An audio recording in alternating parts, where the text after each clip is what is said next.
Hello, everybody. My name is Shayna Weiss. For those of you who don't know me, I am the Associate Director here at the Schusterman Center for Israel Studies at Brandeis University. I am thrilled to welcome you today to the opening of our online exhibit, The Orientalist with Eitan Buganim, in conversation with our amazing curator, Freudian slip there, Rotem Rozental. I am going to introduce our two speakers. They will have a conversation, and then I will join in near the end with questions and to further along the conversation. I encourage you to check out the exhibit online. Please put your questions in the chat at any time, and let's get started. So Eitan Buganim was born in 1974 in Dimona, Israel. He now lives and works in Tel Aviv. He got an MFA in film and video in Columbia College in Illinois, and he also has a degree in fine art from Bezalel Academy of Art and Design in Jerusalem. He has participated in numerous exhibitions and screenings and all over Israel, London, Turkey, Taipei, Berlin, and really all over the world. We're really thrilled that this will be, I believe, his first exhibition in the United States. He has also won many awards, including the 2021 Minister Award, the Young Artist Prize, and the list really goes on and on and on. And since 2009, he's been teaching at the Shankar College of Engineering, is the executive director of the Los Angeles Center of Photography. Before that, she was the chief curator at the American Jewish University, and she was also an assistant dean. If that wasn't enough, she is writing a book, Pre-State Photographic Archives in the Zionist Movement. And it was recently the award of the Jordan Schnitzer First Book Publication Award by the Association for Jewish Studies. She is faculty at the Brooklyn Institute for Social Research. Her writing has appeared in many multiplications, including Art Forum, Photographies, Jewish Current, Tablet, etc. And she is joining us from Los Angeles, where she lives. So without further ado, take it away, Rotem and Eitan. Thank you, Shayna. Thank you so much. It is so great to be here with everyone today. I think we have people joining us from all over the world, and we get to have this conversation in between two continents, as Eitan is in Tel Aviv and I am in California. So I just want to begin by thanking you, Shayna, and the entire team at the Schusterman Center for Israel Studies for making this event happen and for supporting Israeli art in the profound way that you do. And of course, for providing this incredible space for Eitan Buganim's exhibition to materialize, which, as Shayna mentioned, is also Eitan's first exhibition in the US. And I see that we're already getting hellos to Eitan from France and from Germany. And it's just so fantastic that we're able to share this with the world, literally with the world. So the Brandeis team will, I see they already dropped a link in the chat to Eitan's exhibition that we're launching today. And as we're discussing his work, I really encourage you guys to click on the link and take a look at the images, maybe click on one of the videos. And after we conclude today's talk, also take a moment to experience the videos and the work fully. The online exhibition really gives a sense of the way this beautiful video installation was created, and we're very delighted to share this with all of you today. So today we're launching this, The Orientalist or Hamizrachit, a multi-channel video installation shown online for the first time. The installation is composed of 4 short videos in full synchronization, and they're arranged exactly at the same rate, with each editorial change, each angle change, and each dramatic action happening simultaneously. And today we're going to talk a little bit about the structure and why they were created in this way. The soundtrack for each video, which is another thing that we're going to be talking about, is a popular Oriental, quote unquote, Israeli song or Mizrahi song from the 1980s and 1990s, before this music genre broke into the mainstream, when it was still called Musica Mizrachit, Oriental music, and not how it referred to today as Mediterranean pop. Today, we're going to talk a little bit about the process behind this and the selection of songs and the way Eitan constructed this beautiful, beautiful work. So Eitan, I'm so glad we're able to finally share this with the world. Me too, and I want to thank also everybody that came and who arranged the exhibition. Thank you. Absolutely, absolutely. So, maybe we should start at the beginning, asking what made you want to create 4 videos that connect in full sync. Can you describe the structure of the videos and tell us a little bit about your selection process? Yeah, I need to recall my thoughts, but I think, well, a few things. First of all, I think it's my fascination from what's been used to call parallel editing or cross-cutting. The idea that you can be at several occurrences at the same time, that you can experience multiple events simultaneously. I think it's a fascinating structure for me. It started from that. It started from that and from the music, and maybe from a sense of frustration from not being able to fully represent myself or my ideas. Or in other words, I had several dilemmas at the time. Okay. And we can talk about it later. Yeah. We're gonna talk about this, Eitan.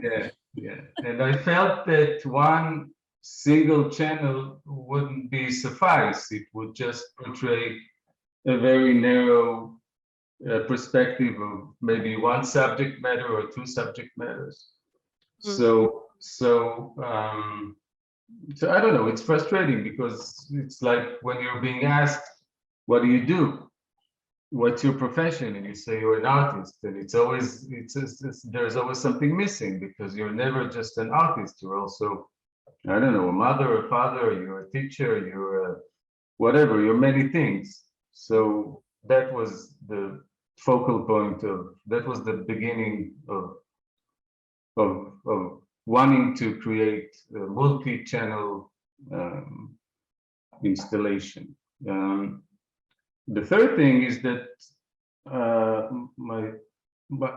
I had a thought about hierarchies, which is maybe a continuation of what I said, of wanting to make something that is abundant, that is maybe chaotic in a sense, or it's not structured as they're all the same. All the movies appear the same. They're different. They have different stories, but their structure and their appearance is the same. I think it's very similar to the way I maybe view the world. So we have this way that allows you to share different experiences and different viewpoints that you have of yourself, that you have of the world, simultaneously at the same time, or at least you're allowing the possibility of spreading them out at the same time. But it's not like the viewer can experience them at the same time, right? They all share a similar structure, and you can, as a viewer, turn your attention to which video that you want. A little bit like how you experience your own life events, right? Exactly. And one of the biggest questions that I asked myself is, what's more important? Your inner self, your most intimate thoughts, the family, the way you see yourself within the world or society, the knowledge, the mystery within the world. So that's also something that I addressed is by putting all the four of them together at the same time, asking the viewer actually is what's more important to you, what attracts your eye more, what's more urgent to you to look at. So then in that sense, the viewer also becomes a participant in the work, which is something I always really like to think about, how, you know, participants, how viewers are needed in the space as participants, and how the way that they walk through the work or experience the work redefines it essentially every time. Yeah, the truth is that I never think about the viewer. And the work was done solely for myself. Yeah, I think that's in my point of view, that's the best way to. So let's talk a little bit more about your experience. I'm curious. So we have these 4 videos. Each of them is 6 minutes and 25 seconds long. In each of them, once we're 2 minutes in, a song starts. Can you talk to us a little bit about the editing process and how you decided to structure it in this way? How does the editing connect to the narrative? Yeah, first of all, maybe I should mention that they all began with dilemmas or predicaments or questions that were urgent to address. They were it was burning. It was inevitable. I had to deal with these subject matters,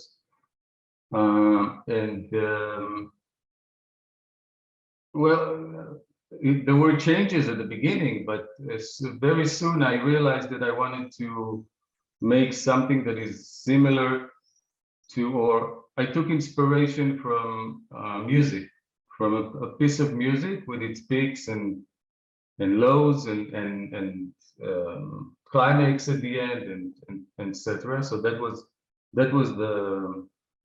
the general, let's say, structure or idea of the movies, and then it came down to 4 elements, universal elements, I think: fire, earth, wind, and water, which are very fundamental and familiar elements. And then I try to keep it as simple as possible. You have a conflict or a negotiation between a specific place, and 2 human forces that engage or disengage with one another. And most of the time, they don't really notice one another. Or I mean, they're not in the same frame most of the time. Maybe in just one shot, they're both of the forces are within the same shot. So the idea was to structure some kind of struggle or some kind of conflict, to translate the question or the predicament to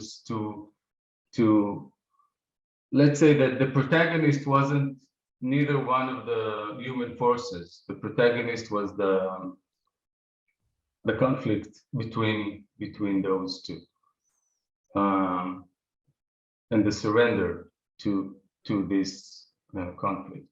The editing was very, very easy in a sense, because the shooting was very meticulously done. We knew everything that was going to happen before we shot, and the editing process was just to take the better, longer cuts and to shape them accordingly with the 4 videos.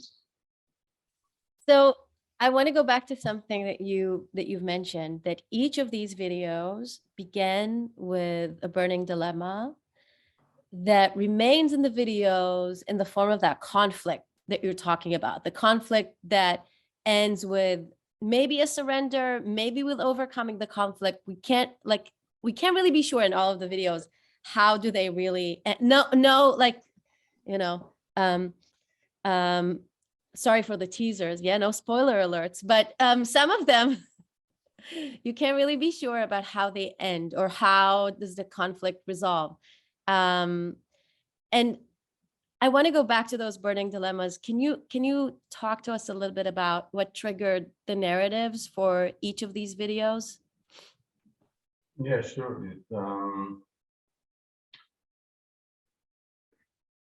Well, it started from walking down the street next to my house. Maybe I should say first that in my maybe in my point of view, all of the videos are in a way almost documentary-like, because What way? Tell us about that.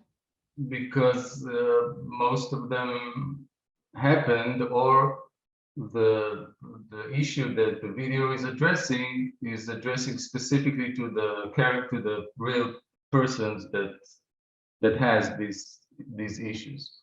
I'll elaborate on each one. The first, so as I said, I was walking down the street next to the market. I live next to the common market. And I was just going on my way, and I saw this beggar lying on cardboard. He was smoking a cigarette, and the cigarette fell from his hand, just like in the video. And it made me stop this moment for some reason. I don't know, maybe I was open to cosmic vibrations or whatever. I have no idea, but this moment had me really stop and think about whether I'm going to help the guy or just continue on my way. And what's the השלכות, what's The consequences for consequences exactly of being involved. So that started the whole thing. And I had this vision of this beggar catching fire and burning. Nothing happened to him, obviously, because I came back 5 minutes afterwards and he was okay. But it made me think hard of how much, if at all, should I be involved in society, with helping others, with even communicating with strangers, or it's something that really bothered me, because that was an aha moment of where we are in the world, literally the world around you, walking down from your house to the market, and how do you address people that are in need? It's confusing. It's confusing. When my daughter, a few years ago, when she was smaller, she asked me, after someone asked for money on the street, and I decided not to give him money. We had this conversation about what do you do when someone in need asks for help. So I didn't have a cut answer, but I knew that it was complicated, because you have many perspectives you can look at it. You can do damage by helping, and you can do good by helping. I don't know. It's anyway that moment instigated this whole thing. So that's the beggar, and I wanted to oppose him to myself in a way. So I had this. In the video, you can see a group of young people who are arranging a party, and they don't even see him while he's burning. So that's my answer to how much to get involved. The second one is within the car. It's something that I won't elaborate on it too much, but it happened almost one-to-one, and this feeling of the question of what's morally right, what's considered to be a betrayal, and why. So And just to clarify, in case people are joining us that may have not watched it yet, so this is a video where we see a woman sitting in a car alone in a parking lot at night, and suddenly a man gets into the car after she finishes a phone call, and they talk a little bit, and then they start to kiss. And by the end of it, we're seeing her alone in the car, and we can't really be sure. Again, spoiler alert, sorry. And we can't really be sure if that happened or how it happened. Was she imagining the whole situation, or was it something that actually took place? Which is what Eitan is referring to. So that sense of, do we go beyond the fantasy? Do we stay in the realm of the fantasy? Do we dare take that leap? I think that's something that comes across really clearly in that video. yeah, that absolutely, it's very straightforward. The tension between loyalty or betrayal and some kind of sensual desire and an animalistic Mhm. need to be And touched and urges. to touch, yeah, etc. Yeah. And the third one is with my family, which in the beach, they're on the sea. They're, maybe you can describe it, and then I'll Sure. explain. So actually, it's out of the bunch, I think that for me, that was the most, as a mother of two young kids, I think that was made me emotional. I was really hoping, the first time I watched it, I was really hoping I'll be able to last the entire 6 minutes and 25 seconds, because the video is titled The Crying Child, and for me that's already triggering. So we're at a beach. It's a lovely sunny day. We see a mother telling her daughter to be careful when she plays between the waves. Actually, something that every kid that grew up in Tel Aviv, and I say that as a kid that grew up in Tel Aviv, it's how you experience your Saturdays. You go with your parents to the beach, and then they yell at you to get away from the waves for like an hour, and then you go home, and it's a perfect Saturday. So that's what they're doing. And we see the girl jumping between the waves, and then suddenly, instead of the girl, we see a crying child, a boy, coming back out of the water. So Eitan, you're saying that these are your family members. So talk to us a little bit about that, because that's not a given, right? That an artist will choose to place their family at the heart of a video work. So talk to us a little bit about that. Yeah, for me, it was the most natural thing to do. And it wasn't the first time that I got my family involved within my silly projects. But that specific video addressed a really troubling sensation of knowing my kid, my boy. The boy was 7 years old, more or less at the time, and I could see with my open eyes that he's transitioning from childhood to, I don't know, he's entering the world. He's not adult yet, but there was something very sad and cruel and heartbreaking to just imagine the because I felt it too, and everyone, if we remember at all. So that was my attempt to translate this transition, which ended up in a crime scene. Yeah, there was something about that video that made me think about a reversed baptism in a way, because the older girl gets into the water and she comes back as this weeping smaller boy, right? There's almost a reversal of the process of growth and development that we usually associate with water, right?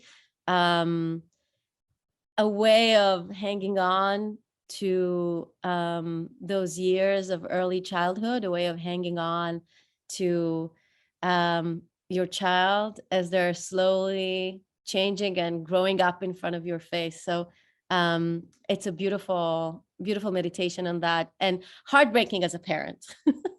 And the most saddening part of it, I think, that in this video too, the mother is completely oblivious of the change. It also happens in the other movies, but in this one it's very painful. Yeah. Because she doesn't change at all. She just sits there and supposedly watching, taking care of, but she's not even aware. She can't do anything to stop or alter. Yeah, it's just inevitable. Yeah. So I'll just mention that we dropped a link in the chat to the virtual exhibition. And as we're talking about the works, you can browse through the images on the website. And we highly recommend that at the end of the talk, you take some time to watch the videos as a group of works and take your time with them, thinking about what Eitan is telling us about these works right now. And the last video, let's talk about that. The last one was just a sort of a homage to my love to psychology, to knowledge, to history. I thought that all these very sentimental subject matters needed to be counterbalanced with something more serious. Mm-hmm. So the first thing that jumped to my mind was something that has to do with psychology. So it's a sort of a reenactment of an historical session, hypnotic session, or we don't have to go to the details, but it's the key to, it's the intellectual key to understanding the whole installation, I think, because it deals with the music. So to set up the scene, in this video, we're located in a theater, and we're witnessing a hypnotic session on stage where a woman is treating another woman who suddenly, as she gets into a hypnotic trance, suddenly begins to hover over the theater. So that's Eitan's nod toward Western psychoanalytic forces and their impact on knowledge. And we'll come back to that in a moment, because I actually have a question about that as well.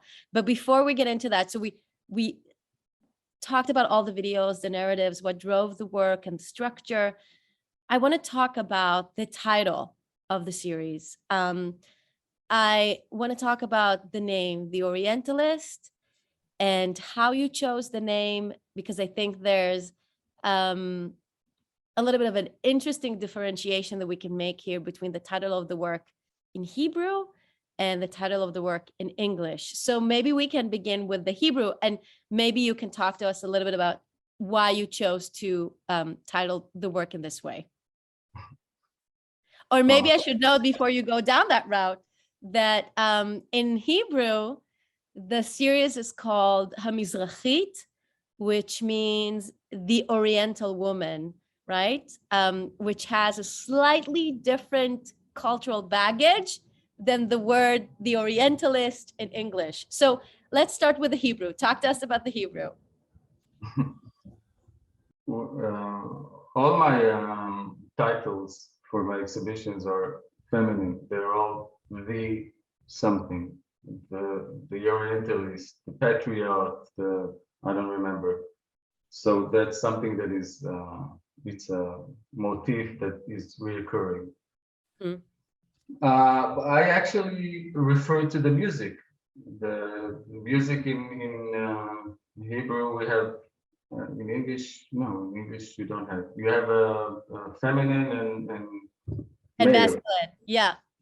So when I called it a Mizrachit, I was referring to the music, a musica Mizrachit, because the videos involve Orientalist music.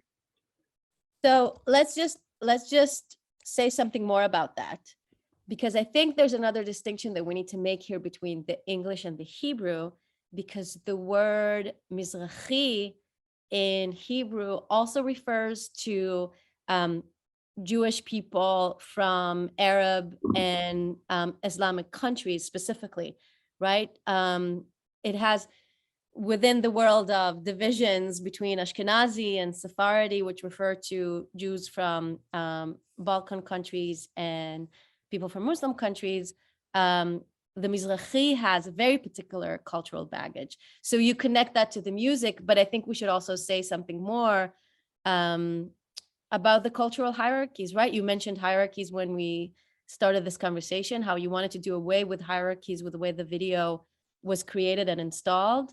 And maybe there's something more to be said here about this particular baggage of Mizrahi within Israeli culture.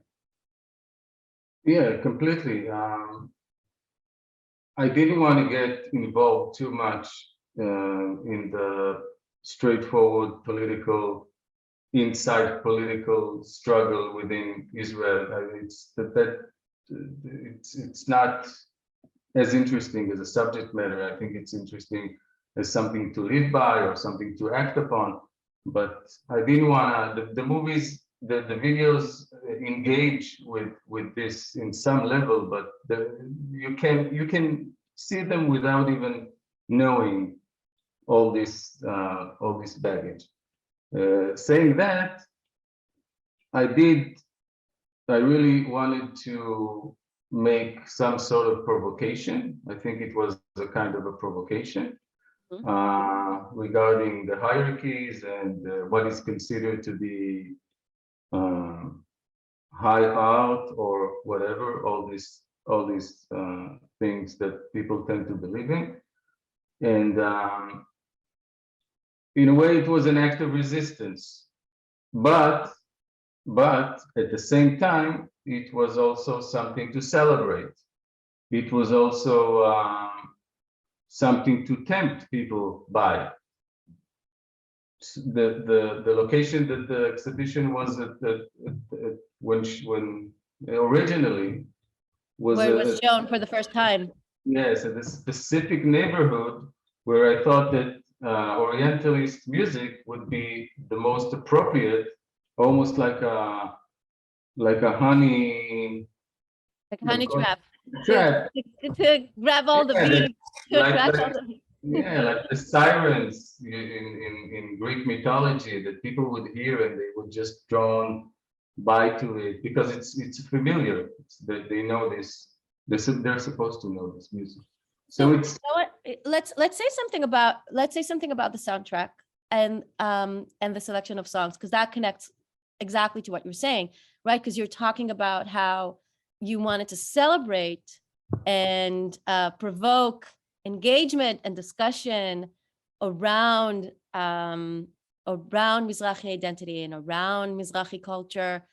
And the songs that you chose specifically are songs that were all hits during the 1980s and 1990s, but at the same time, their creators and the singers and like the entire production mechanism around this was really not at the heart of Israeli mainstream at all. Like Israeli mainstream shunned those musicians and songs as low culture that should not be at the heart of any type of culture at all. So talk to us a little bit about choosing those songs. My first criteria was that there has to be beautiful. I went I did a thorough research on Mizrahi music, and these are the best 4 songs that I've found, and they magically they fit the structure. videos, yeah, in some sort of a weird way. So I think that these specific songs, at least from my perspective, I think they're on the border of being on the inferior side of what you said, of something that the mainstream media wasn't, the mainstream culture wasn't really wanted to embrace. Mhm. But at the same time, especially in comparison to what is happening today, I think that they offer a more authentic or sophisticated or something more, something that is connected to that period of time. Mhm. So they're tricky, I think. They're, in a way, they're like classics. So I think people handle classical music, classical not. You mean, yeah, like icons of culture. You mean classic in that way because they became iconic Exactly, iconic. Yeah. in that genre of music.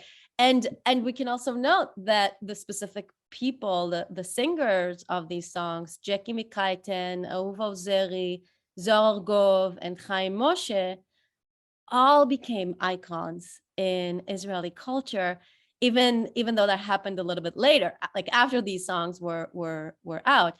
Ahuva Ozeri is now considered one of the pillars of Israeli music. Zohar Gov, who tragically passed away while being locked in a cell, is still considered one of the, if not the king of Israeli music, then definitely one of the kings of Israeli music. So there's a very beautiful tribute that happens here with the soundtrack to really those defining figures of Israeli culture. Yeah, and paradoxically, I think that they're less Mizrahi, less Orientalist than what is Orientalist music today, because they were really tuned to the music at their time. They absorbed many influences. They weren't strict pop selling money music, and they were creators. They were musicians, and that's yeah. Definitely, each of them has their own compelling personal story, filled with hardships and struggles, filled with, life events that should be absorbed simultaneously in a way, like the Orientalist series as a whole. And there's an interesting meeting point that you offer there, as we were just talking about psychoanalysis and family life and knowledge and the accumulation of knowledge and how you see yourself in society.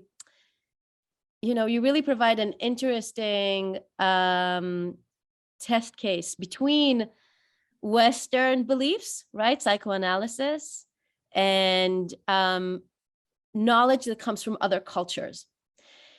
And there's a thread that you weave there between fantasy and everyday life.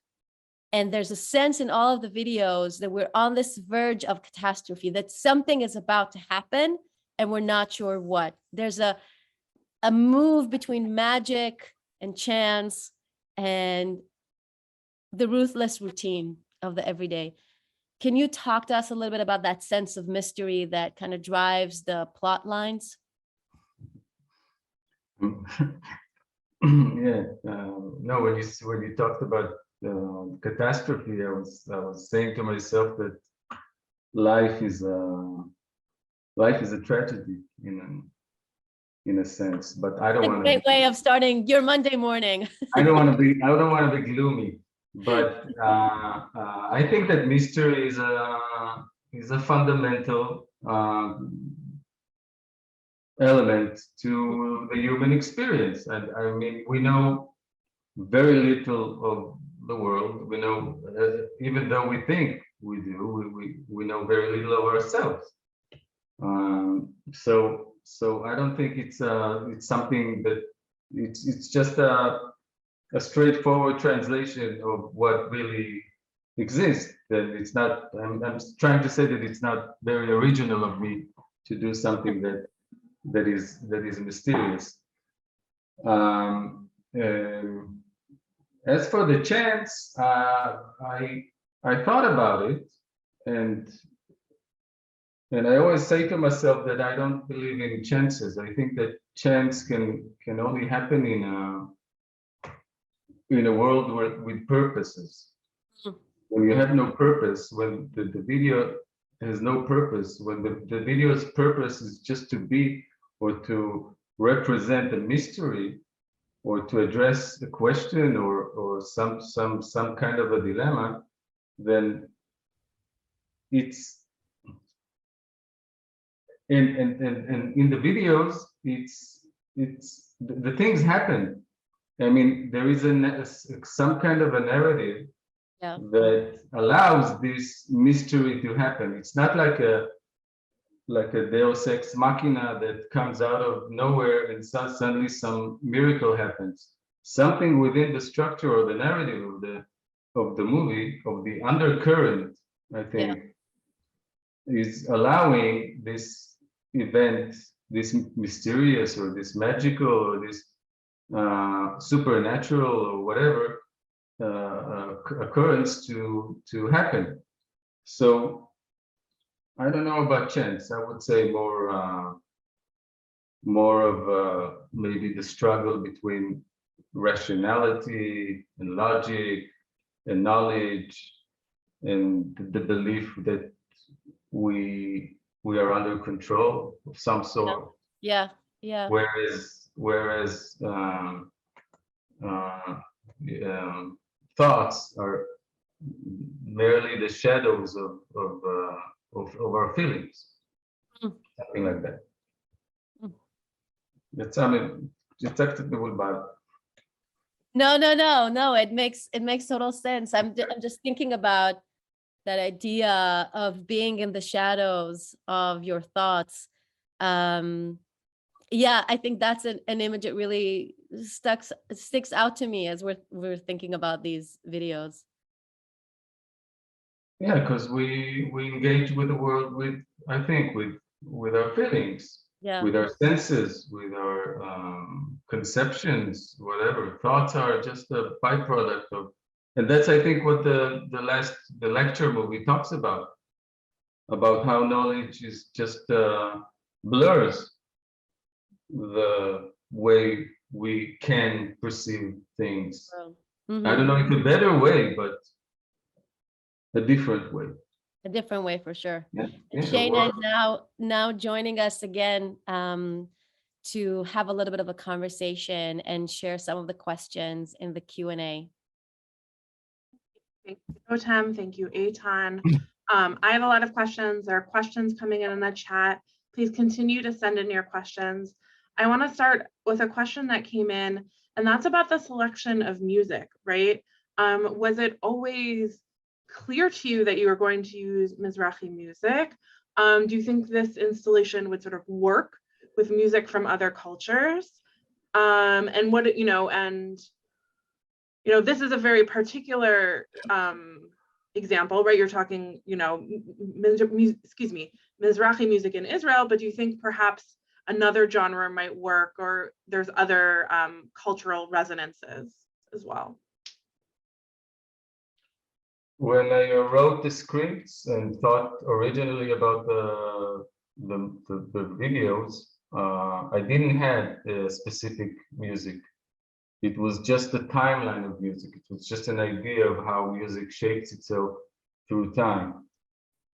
I chose the decision about this specific music fell only because of the place that the video installation was originally was placed in, as I said before. But I think it would be an interesting thought exercise. I don't know.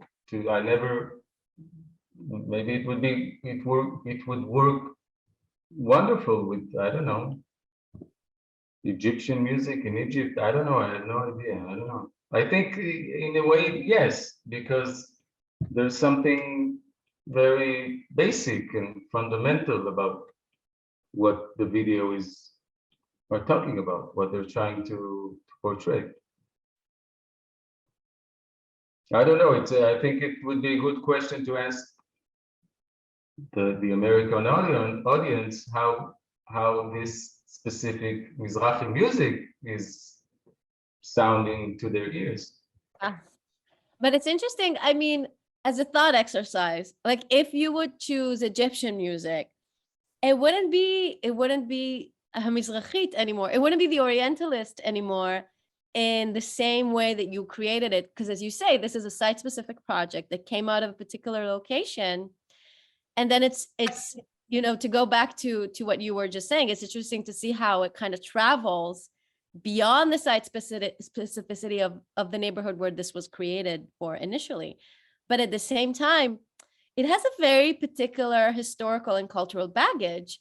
I'm not sure that this would work the same way with the title The Orientalist and music other than, the performers that you've selected. It's interesting. Right.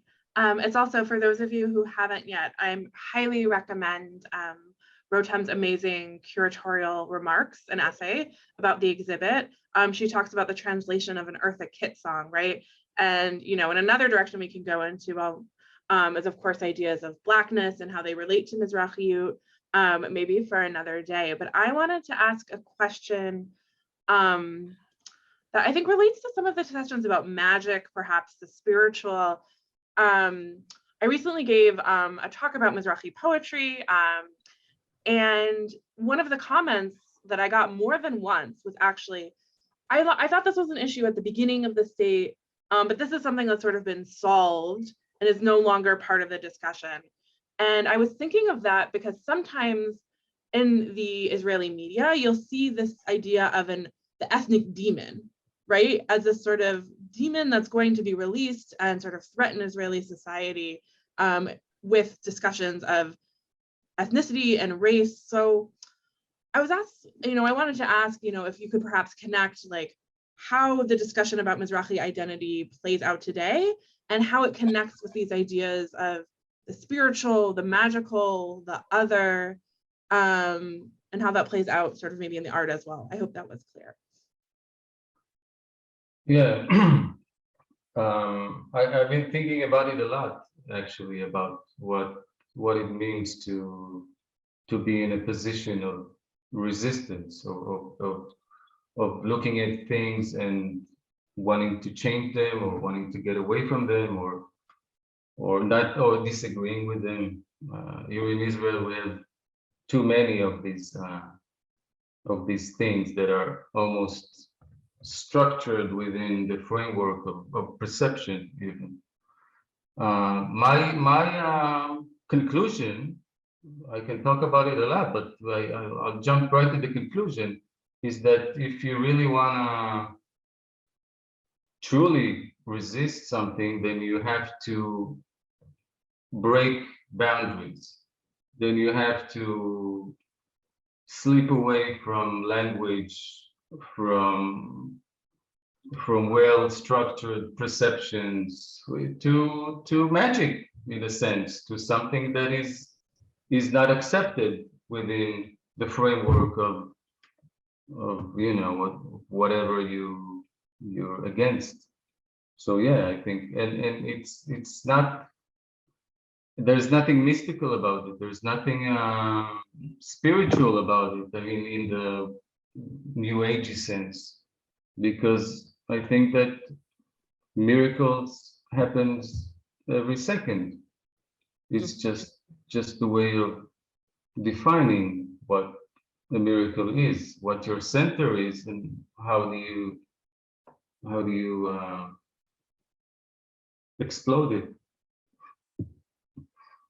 There's also something that comes up about this in one of the videos, and specifically I'm thinking about the woman that hovered under the moonlight, the video that we mentioned with the hypnotic session. And I think that connects to what you're also saying, Shayna, and Eitan, your response to that too, which is when we're looking at Israeli culture, Mizrahi identity was perceived as a culture that is associated with the irrational, with a belief system that goes beyond the Western, the standardized, the correct way of observing the world. And the Mizrahi body, in that sense, was relegated to the realm of the other as a body that is inherently different than the body of the Zionist, the Jewish pioneer. And as Eitan mentioned, that divisions in identity were really cemented within the overarching Israeli state and institutions, right? And there's something to be said here about when I'm thinking about the video of the woman that hovered under the moonlight, to see that body of the woman that sits there on the chair and being kind of hypnotized and seemingly loses control over her body, I think speaks to that in a very nuanced and interesting way. She surrenders herself to the realms of Western knowledge, right? To a hypnotic psychoanalytic session. But at the same time, what she surrenders to are the urges and the drives that are there at the heart of psychoanalytic inquiry.